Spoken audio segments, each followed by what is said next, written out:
Before anything else, I'd like to apologize for my attire. I do not know why its protocol says what I should wear for an event. Nilalagay na nila sa kama ko, and I thought this was just an outdoor. I'm really amazed, totally amazed by the arrangement that you have made, and you were able to perfect the PBE, private and private participation. One of the few success stories of the private and public partnership dito sa Pilipinas. Sabihin ko sa inyo, scale of 1 to 10, maybe Bataan has reached its apex in governance at about 8. Yung iba hanggang ngayon nag-1.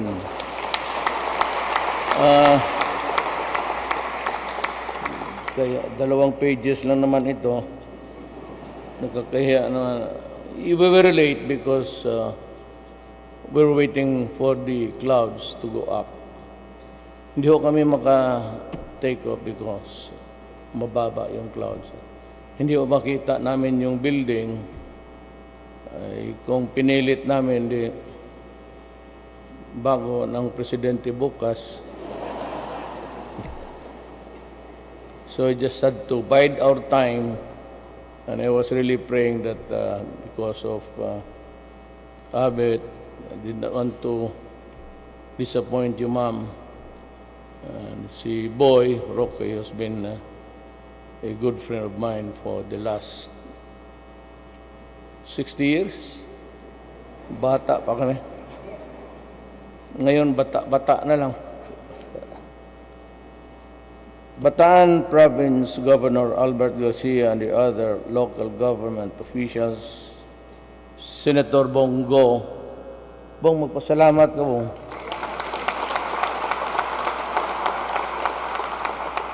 Actually, ito si Bong is Batanggenyo to. Mga tesoro ng Batangas, but nag-migrate sila sa Davao, kagaya namin. And few success stories about business. They own the biggest printing press in the city of Davao. Yung pumunta doon, marami. I remember there was this eatery in one of the main streets of Davao. Si Ate Honorata, I forgot that. There were 3 sisters. They never got married. Si Elo, si Honorata, pati forgot the other name.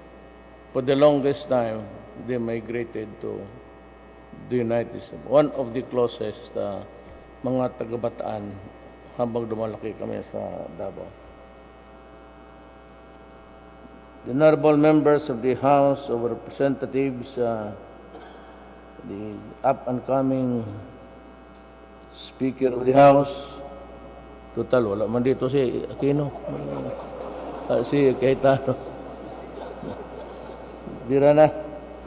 The other invited guests, fellow workers in government, mga kababayan.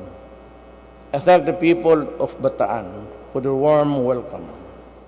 I am deeply honored to be part of the inauguration and blessing of the new Bataan Government Center Business Hub, aptly called the Bunker. When we hear the word bunker, we think of it as a safe refuge, a shelter that can be adequately provided our basic needs during extraordinary times. I hope that this bunker that we are inaugurating today will serve its purpose of helping the people of Bataan face the rapidly evolving modern complexities and challenges of everyday life. Alam mo, hindi naman ko kayo binubula. Bataan promises to be one of the fastest rising local governments. And with your distance, it's only about a few hours or a few minutes you can connect even with the vast water in between. Bataan will surely get a share of whatever is good in the days to come. You do not only have the ideal place, you have the most revered ground. Regret lang natin kasi we were not here to help our forefathers when they fought for freedom for our country. It is in this light that I acknowledge the government officials of Bataan for their inspiring vision to build this hub that will facilitate the convergence of government offices, national government agencies, and other service providers as they engage the general public. I likewise recognize the potential of Bataan for further development. In fact, I signed a measure expanding the territory of the Freeport area of Bataan to create more investment and tourism opportunities for the country. Dadating rin yan. Sinabi ko. The proximity and the opportunity is there. It is my hope that we'll continue to partner with other stakeholders even as you maximize the opportunities afforded by this institution, including the delivery of quality and responsive government services to our people in line with the Ease of Doing Business Act of 2018. I will mag-debate ako sandali dito, ha? Kasi it's about corruption in government. I'd be out in a few months. Buwanan na lang yan. But this I would leave you, and you will remember me for it. For as long as we cannot have law and order in this country, and for as long as corruption is not stopped, no amount of resolve by any person, wag na lang ninyo akong isali, the others that might come after me. Paski anong gawin natin, if we cannot stop corruption, and if we cannot remove that, it's a worm inside in almost everybody in government, national, local. Yung ease of doing business, matagal na yan. And at itong pabalik-balik, kaya sinasabi ko, I will issue the executive order na kung may mga customer ng gobyerno, kliyente, whatever, and you ask them what they want, they should be provided with a shopping list na dapat isubmit nila, at pagkatapos yan, they are given a day to submit the papers, and yung papel na yan should include everything. There will be no changes nor modification and no reason or excuse to call back the transacting public to produce another document. It is in the art of making them going back and forth to the office that perpetuates corruption in government. The delay, ang follow-up, yan yung mga, those are the things that make up the ugly face of government. Ako, hinahamon ko kayo. You really want to stop corruption? Gusto talaga ninyong meto? I'm challenging. I am supposed that every TV network is here. So I'd like to address myself to the Filipino people. Gusto ninyong mahunto ang corruption o ito? Tanggalin natin ang neto at pupunta tayo doon sa gross sa BIR. Pag yan ang isunod natin, kagaya ng Hong Kong, Singapore, Brunei, and the rest, you would have removed about 70% of the corruption. Ang mayayaman dyan, I'm not attributing this to anybody. Do not be offended if you are not the one. But as a government worker, a national government worker, I have to tell you this frankly. Customs. Ganon rin. Kasi ang yayaman dyan yung examiner. Kasi kung pumunta ka doon sa neto, doon na yung deductions Doon na yung lagayan. So mawala dyan ang mga examiner. Punta tayo ng group. I am challenging everybody. You want to stop corruption? Lalo na ito sa BIR. We go gross. Iwanan niyo yung neto.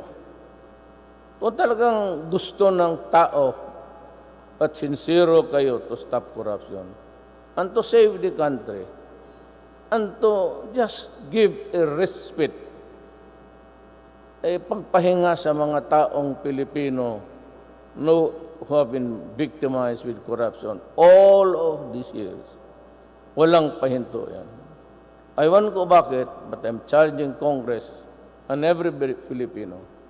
I guarantee you, pag pumunta tayo ng gross, wala na examiner, wala na deduction, then they do not haggle for anything. Pag nandyan yung resibo, yan na yun. Wala ng istorya. At itong customs, I was given a list of 164. They have been there already for 38 years, 15 years, 20 years, 25 years. Sabi nung taong napit siya, an ex-employee of sa customs. Itong mga tao na ito, Mayor, kung matanggal mo ito, mawawala ang corruption sa gobyerno. In the meantime that I am investigating the 64, I think they were already suspended by the Ombudsman, I'm still trying to look for these 100 idiots, this son of a bitch na wala talagang pahinga ang bayan. So, yun ang we have to have law and order and there must be no corruption. Ako wala akong patawad. I just dismissed yung chairman ng Pasig River Commission. Well, sinabi ko, umalis ka na. Hindi na lang kita hiyain kung anong kasalanan mo. Umalis ka kaagad bago kita patayin. Kasi pag hulog kita dyan sa... Ako, nandyan yung mga... Hindi ako nagyayabang. Lahat naman marunong magalit Ako lang yung presidente na nagbubugbog talaga ng tao hanggang ngayon. Patanong mo yan sila. At pag tinawag kita dahil extortion sa gobyerno ka, papakainin kita ng pera. Ipapakain ko talaga sa'yo. Kung wala akong pera, maghingi ako sa kanila. Yung mga pera. Hindi, wala man akong pera. Itong akin, ano lang man. Fresh bread para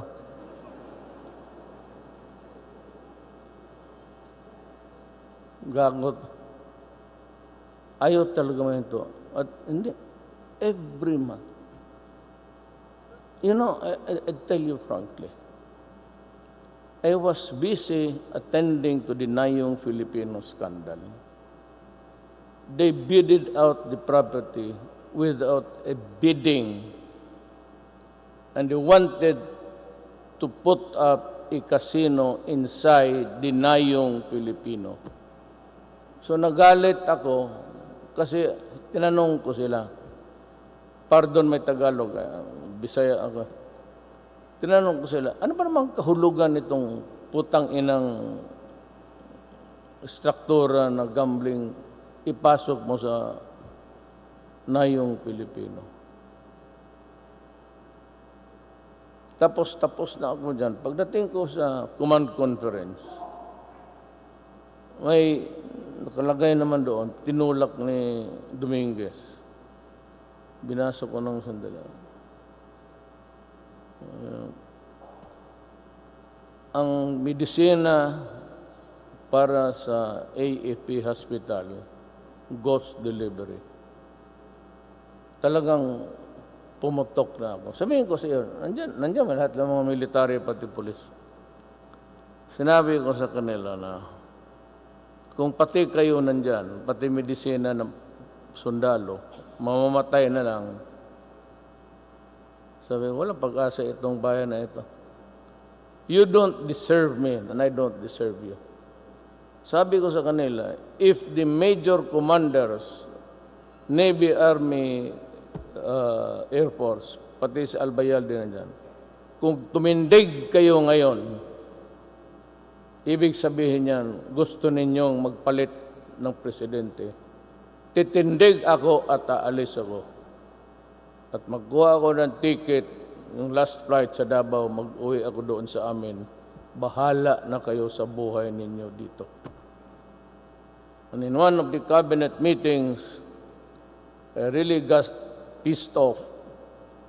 There was this presentation, clearance from BIR, clearance from NEDA, clearance from almost 3 pages. Sinabi ko, simplify. Clearance. Alam mo, isang clearance, ngayon aabutin niya ng 1 buwan, 3 buwan. By the time that you have finished with these corrupting procedures, iilang taon na at ang mga materials nagmahal uli. So you have to reconfigure your, the cost of what you're building. Diyan ako, kaya ako mag-alis, talagang hihiritan ko ito lahat. I will demand, and if the cabinet official cannot really cope up with it, for health reason o matanggal ka na, pero bata pa naman ito magagawin to. Sabi ko sa kanila, better leave. Yung mga director, you're only given about 10 days. Wala man kayong ginagawa. Nandyan yung computer, putang. Sige, ako bili ng marami ng computer, tapos walang... So what's the fuck? Sige, bili ng computer, billions na nagasto ko dyan. And then, I do not see any appreciable improvement. In ease of doing business, sinabi ko, ipitin mo. Kaya pag pinalik mo, the only thing that I am asking the Filipino people is really to be assertive. Period. Pag nagbayad na kayo, buong Pilipinas, I'm addressing myself to the Filipino nation. Pag magbayad kayo sa taxes ninyo o fees, clearances, whatever, at humingi itong mga gago na ito, sampalin mo. Kung may baril ka, pwede barilin mo. Huwag mo na lang patayin para baka hindi ka masali doon sa pardon, sa computation. Paalang. Serious physical injuries lang yan. Probation ka, walang ano yan. Admitahin mo lang, then you go to probation. You do not go inside the prison. You just report to probation officer. Or at least, nagbaril ka ng gagong magnanakaw na ulol. And I will defend you. Pag sinampal mo, you create a commotion, then invariably, whether you like it or not, aabot sa akin yan. Pag umabot sa akin yan, kasi sinasabi ko nagbubugbog ako, pag sinabi umabot sa akin yan, tawagin ko yung complainant, sabihin ko, sampalin mo. Sampalin mo na 3 beses. Pag sabi mo, magkano ba hiningi sa iyo? 5,000. O kulang pa ng 2. Sampalin mo pa ng 2 beses. Itong putang inang ito. let's say kayo. Ngayon, ako po'y mabait po ako sa amin, hindi ako nagmumura. But you know, in this kind of game, especially, kita mo naman kung paano, may mga tao ayaw talagang matalo. So, they kept on rolling the black propaganda.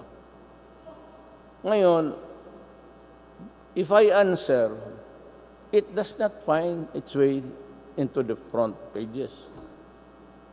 Ang answer ko is placed beside the obituary, yung announcement kung sinong namatay dito sa Pilipinas, doon lang ilagay nila.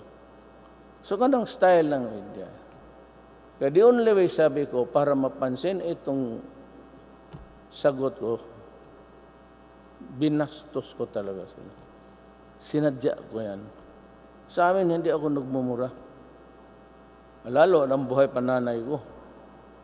Talagang good boy ako. Pero ito dito, style ng itong the corrupt media dito sa Pilipinas. Pinuputang ina ko ito sa in public. Putang ina ninyong magnanakaw yung mga lecture kayo. Ganon. Then they notice yung sagot ko. Sabi na si Duterte, hindi statesman. Hindi naman talaga ako statesman. Kailan pa ba ako naging statesman? Mayor lang ako. The only problem is yung style ko, my paradigm as mayor. Dinala ko and it served me well. I do not give a shit. Sabihin mo na, wag yan si Presidente kasi nagmumura.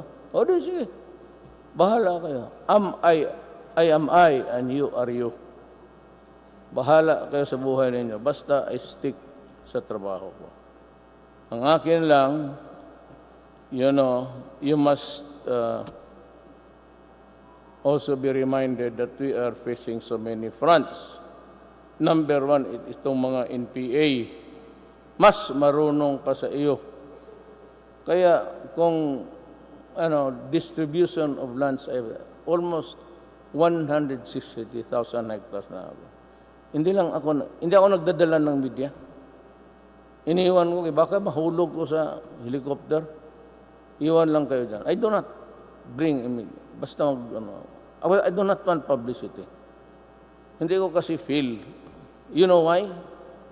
I've been mayor for 21 years. I've been a congressman, kasama kami ni the late Ted Garcia noon. I've been the vice mayor to my daughter. Tapos, never lost an election since 1988. Diretso-diretso na ako. Ang akin lang is, I do not have to prove anything to the people. Alam na nila yan. You know kung sino. I was campaigning. You heard me. Nabi ko, ito. Wala pa yung bill. Because hindi ko magkapa ako kung saan ako magpunta. Walang pera eh. And then,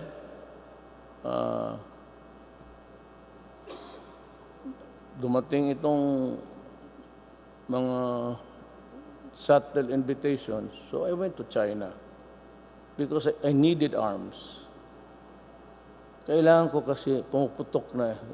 The intelligence, ang bilis pasok na it's about to explode. I was in Russia. But after going to China, I was buying arms. Kasi yung binili ko sa Amerikano, sa awa ng Diyos, ang Amerikano ganito, if somebody in Congress would talk against you or something which is connected to you, then they would just pass a resolution na nini naman dito. So, napurnada ako. And because I was hard-pressed, I went to Putin and I went to Xi Jinping. And they said, no need to buy. Because I was asking for the most liberal schedule of its payments, installments. Sabi na, bigyan lang na sa amin. And to this day, ni isang ballpen o toothpick, walang hiningi ang Russia o China sa atin. And do not worry, I never talk about military alliances. Because I'm always telling them that if we go to war at the present parity of arms, nuclear, you start a war and it becomes a worldwide phenomenon, it will be the end of the world. Nobody will grow in our land. We will be targets because the Americans are here. And that is why I will never, never, never allow any foreign power, not even, baski sino, America, Britain, I will not allow the deployment of nuclear arms. Talagang pupuntahan ko sila doon kung saan lang kayo. Ipapatanggal ko talaga. That I can assure you. So yan ang droga. Alam mo sa droga, drugs will destroy our country. Believe me. Ito ang tatay, pag bumagsak yan, wala na. Ang asawa, magwala, iwanan, wala ng pagkain. And the children will stop schooling. And this will become a dysfunctional family. And there are thousands of them. Mind you, there are thousands of them. Yung sabi ni Bato noon na 1.6 million addicts, ang counting lang yun noon, Manila area. Yung may mga TV coverages. Hindi mo pa binaylang ang Cebu, Bacolod, yan ang pinakamatama. Cagayan, Davao, wala na masyado. Kasi when I became mayor, kaya nga, kung kay Abe, pag ginusto talaga ng governor pati mayor, wala. Wala talaga yan. Ito yung provincial commander, tawagin mo lang yan. Ano? Kasali ka dito? O kasali ka sa kabila? O kasali ka sa kabila, sabihin mo. Pati ikaw, patayin ko. So, you make yourself clear. Pag ayaw ninyo, napunta na ba kayo ng Davao? Well, hindi man ang pagyabang, pero Davao is okay na kami doon. And may warning when I was for the 21 years. And this is for the consumption of the human rights. Sinabi ko sa kanila sa Davao, I'm building a city. I want a city that is peaceful, that people can walk around at night. And I'm asking you, the policemen, you ask your wives and daughter to walk at 3, 4 o'clock, 1 o'clock at midnight. Pag nauwi yan, walang unmolested, undisturbed, unbridled in their enjoyment of Davao City, they can use the streets again. That is the Davao City that I want. Sinabi ko sa mga droga, and I'm repeating it not only in Davao, for all of the Philippines to hear, especially the human rights. You will destroy my country. And if you do that, I will kill you. Period. Wala akong pakialam. Kisihoda, if you will hang me, burn me, but at least during my time, talagang yayarain ko kayong lahat. I'm putting on notice you that. Drop the drug. Kayong mga NPA, I'm ready to accept you. I'm willing to forget how many killed. Pinakamarami kasi nang namamatayan, soldiers and barangay captains. We lose about 3, 4 a day. Police ako, mayroon ako siguro mga 2, 3. And I've been, every day there's the PTV, yung sa gobyerno. Take a look at it. Nandiyan yung presidential briefer. Ang tingnan mo kung ilan ang patay. In about 30, they're about arrested. Kasi A is arrested. Yung N is neutralized. You have to go over at it again and again to find out. There are about 2, 3. Ganon ang patay. Pero sabihin mo na 70. Saan ako magkuha ng 70 para patayin ko? Baski na kalabitin ko yung kamay ko, magka-cramps na lang yan. Hindi nagagalaw. Hindi ko pa maubos yung 70. Pero kung mayroon, I'd be glad to. Ihulog ko na lang dyan sa, may bards man kayo dyan. Talian ko lang yung mapaa niya pati kamay. Ihulog ko dyan sa Bataan. Kayo pa ang makinabang. Alam mo bakit? Tataba yung isda ninyo dito. Masarap. That's pure protein. Kaya just be assertive. And if you are a government official, do not be afraid. Basta magkakaso kayo, pati military, do your duty in accordance with the law. Patayin mo. Just do your duty. If you're in public, nag-aral naman ito lahat. May mga itong police, 2 years yan sila. I am still teaching sa Police Academy in Mindanao, Davao. I'm handling criminal law, criminal procedure, criminal evidence. May magsabi ako na you can accept gifts, token, nominal.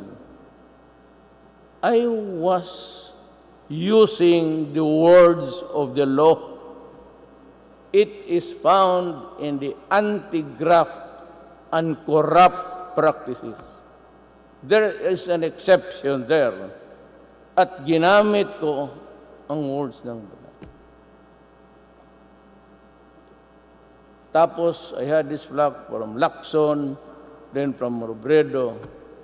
Sabi ko, por Diyos, basahin ninyo ang libro. The law allows it.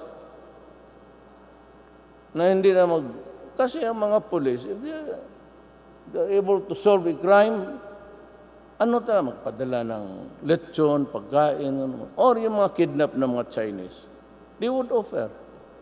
Sabi ko, basta wag lang mag-1,000 at wag kayong maghingi. Do not demand. And yun yan, yan ang wording ng batas. To show gratitude. Hindi mo mawala sa Pilipino yung utang na loob. And yet, Robredo was a lawyer outright. Kasi Laksang sabi, mali yan, that is illegal order. Sabi ko sa mga pulis, I will not order you. That is an illegal thing. Remember that. Pero pag sinabi ko, yan, gawain na nila. Because I will take full responsibility. So that mga local officials kayo. Pag sinabi ko, gawin mo. Then I will personally address the case with whatever. Napaka-stricto naman ito kasi si Anyo, he's a military man. But now, you ask me, give me about 2 minutes para maintindihan niyo. Bakit lahat ngayon sa military? I want to ingratiate myself with the military, with the police. Why? Sila ba yung nag-elect sa akin? I was elected by the Filipino people. Pero kasi itong military, pag utusan mo, ka agad dyan. Itong mga director, itong mga undersecretary, they would go into a debate with you matagal at it takes forever for them to. Ngayon ang Boracay. Nabi ko kay Anyo pati kay Simato, linisan mo yung O di tapos. Ngayon, malinis na. Pero hindi pa napunta doon. Marami pa bang naliligo doon? Sa dito sa inyo may resort. May naliligo. Nagabikini-bikini rin sila. Kasi magpasyal ako kung not really because I am misogynist. No. I am just a lover of a woman. Mamatay ako pag walang babae, sa totoo lang.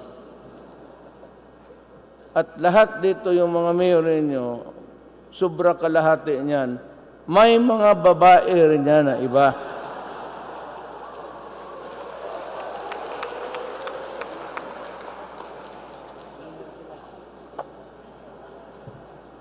So, hanapin yung, saan siya, nandoon sa bayan, may ano doon. Maniwala ka niya. Mayor, ako alam ko ang racket na yan. I am not the only one. Magprangkahan lang ta. Part of the culture, part of the insanity of the Filipino. Kung sabihin mo na ako lang, sus, Mariusep.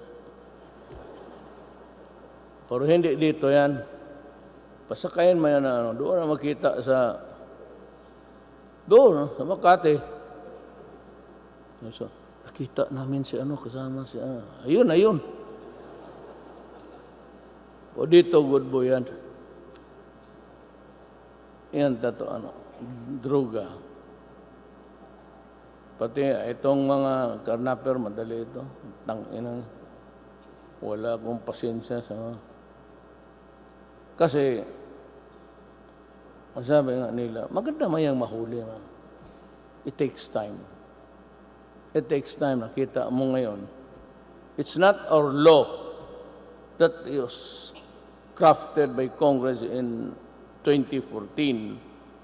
And verily, she make computation there, pagka-passage ng law publication. 2015, they started to release. Ang problema niyang batas na yan, kung Madam Representative, wala talagang batas nagsabi kung sino. That's the greatest hiatus of them all. Walang batas kung sinong magperma. So the guys there sa Bureau talk upon themselves to arrogate the power and started a practice which was continued. As kung sabihin mo makasecure ka ng conviction, when the Secretary of Justice himself, si Guevara, said that we will ask for a clarificatory question or for the Supreme Court to explain, that law becomes in doubt, unquestionable.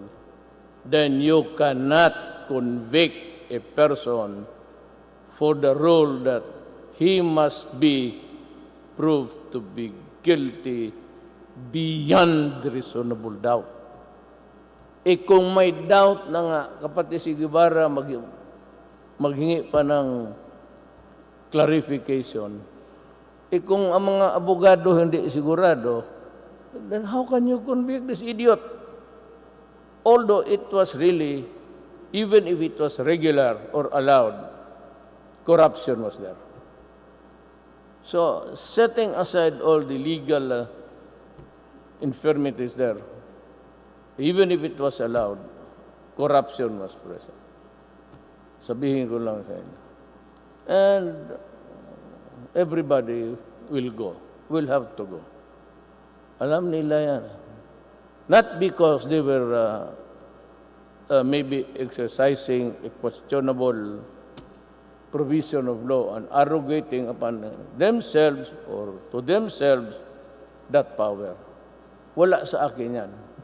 If it was done in good faith, hindi kita sir, walang. Pero kung sabihin mo na bayaran, that is another story. I will hit you not because the law was in the limbo, but because of corruption. So yan ang maasahan nila. I'm glad that I came here to explain also to you some of the, meron tayong NPA, meron tayong facing terrorism. Diyan ako takot sa lahat. I get a sweaty palm pag yung kita mo naman sa TV, Iraq, Iran, Iran, pati Libya, yung carbam, in the United States.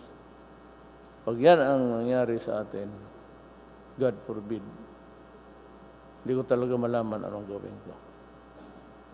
Hindi ko talaga malaman anong gawin ko.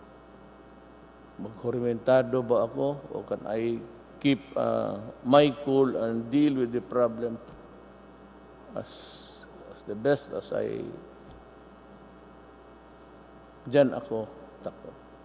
Then we have the rebellion that was motivated by a conflict of lands. Kasi noon, ang Mindanao talagang malawak. Talagang it was so big at that time. But when the Visayans and all tribes from other parts of the Philippines went down to settle, Mindanao became so constricted and had become very small. Kaya yan ang galit ng mga Moro, nawalaan sila ng lupa. Just like the Indians in America. They were deprived of their lands because it was the Americans. So, noong panahon ng Amerikano, kasi walang magpunta doon, magtrabaho sa kanilang mga plantasyon, they hired the Visayas approximate distance. Malapit lang eh. So, pinakamarami yung mga Bisaya. So, Mindanao is a Cebuano-speaking island. So, yan ang kumpisa. But we were able to somehow, meron tayong BUL, and it seems to be working, and I hope it would succeed. Sinor na lang ang problema ko. And he wants to begin the talk, and I will accommodate him. Ang sakit ng loob ko sa mga komunista ganito. When I was mayor, for so many years, every NPA na nag-surrender o nahuli, I never allowed the military or the police, baski isang kusi. Isang kusi is kurot. I'm sorry. Bisaya yung kusi. Kurot. Talagang ipa-investigate ko. Then, yung iba, diretso na. Ginagawa kong gwardya. Binibigyan ko ng baril. Sige, ang problema nitong NPA in Negros, may na hostage silang police. Gillette pa ang gigamit ng mga... Kaya sabi ko, malabo na ito. I am sad and I am angry. And I do not think that we can have that talks again with season. Ayaw ko na. Kasi hindi sila sumunod ng batas. They always invoke Geneva Convention, but they do not follow it. It's a pure hypocrisy. Be assured that the national government will continue to implement measures that will empower our citizenry to engage more proactively in programs that will ensure the safety and security of our communities. I ask the people of Bataan to remain as active participants in the challenging task of nation building. Together, let us work hand in hand in ensuring that every Filipino will achieve meaningful and dignified lives. congratulations, and I wish you success in all of your endeavors. I wish only the best for you, people of Bataan. Maraming salamat po.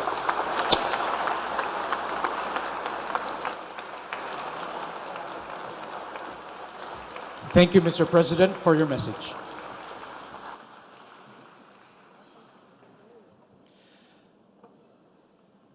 At this point, we will now have our photo opportunities with the President. We ask the first batch, composed of our public-private partners in the Bunker Project, the representatives from Alloy MTD, to come up on stage.